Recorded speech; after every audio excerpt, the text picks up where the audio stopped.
Hay mga kalulu, alam nyo ba ang sikat at trending na balbakwa ay meron na rin dito sa Tondo? Isa sa paboritong kinakainan ni Yorme. Dito lang yan sa House of Balbakwa. Sa unang tingin pa lang malasa na. Bagay na bagay sa mahihilig sa sabaw. At hindi lang balbakwa ang bida dito. At meron din silang kare-kare yempo na may makremang peanut sauce. Laing na may yempo, perfect combination ng gata at crispy yempo. Chicken inasal na amoy pa lang panalo na. Cheesy baked bangus, creamy, cheesy at super sulit. Yempo with rice sa halagang 89 pesos lang. Sisig, kikiligin ka sa bawat kagat. At kung pangmaramihan naman ang hanap mo, meron din silang Kamayan Feast. Good for 6 to 8 packs. At napakadami pang iba. Middle class ang lasa ng mga putahe nila. Hindi tinipid, hindi rin sobrang mahal. Talagang pag natikman nyo po ang aming balbak, wow!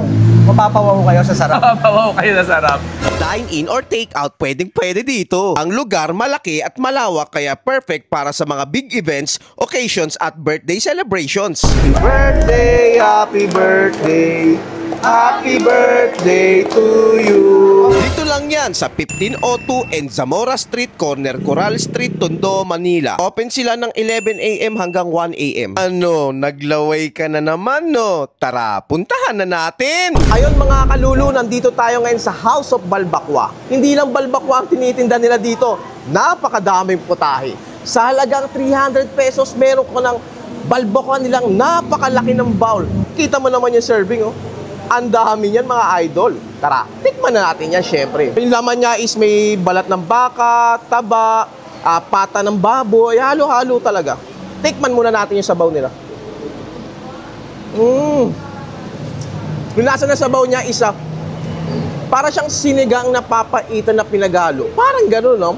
Kakaiba. Tikman naman natin yung laman. Unang kagat? Mapapalulog ka sarap! Napakalambot!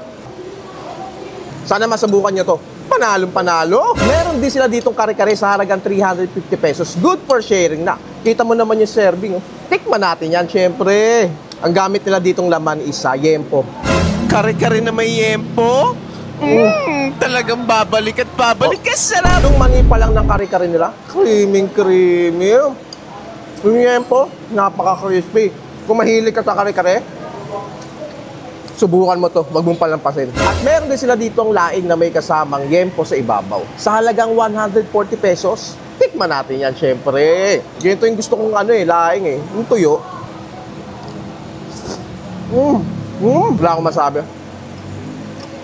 Kung mahilig ka sa laing, wag mong palampasin to. At meron din sila ditong chicken inasal sa halagang 129 pesos lang. Ito yung serving nyo.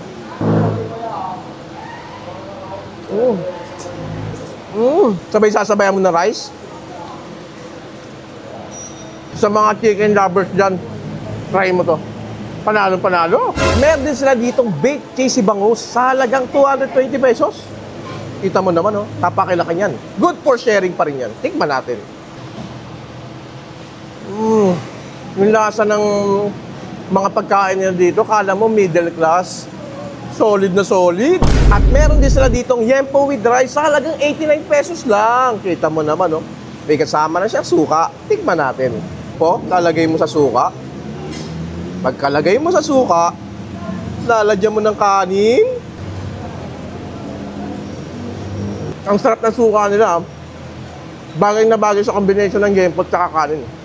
Kaya kung mahilig ka sa yempo, tapos gusto mo mabusog, subukan mo to. At kung sisig lovers ka naman, meron naman din sila ditong crispy sisig sa halagang 160 pesos. Ganito na serving nila. May ulam ka na, may pulutan ka pa. Panalo. Original balbakwa ng Cebu, Mindanao, mga Kabisayaan. Mahal nating Kabisayaan. Is malapot. Pero dito po sa amin is ginawa namin siyang malabnaw na sabaw para maibigay namin yung free soup. First 2 stalls, ito na yung store talaga. So kung natikman po ninyo yung balbakwa sa 2 stalls before, dito matitikman nyo pa rin. Same recipe pero mas pinasarap, Yes, diba? mas pinasarap. Plus, mas marami talagang pagkain. 30 plus menus yung pwede ninyong itry dito. Yes.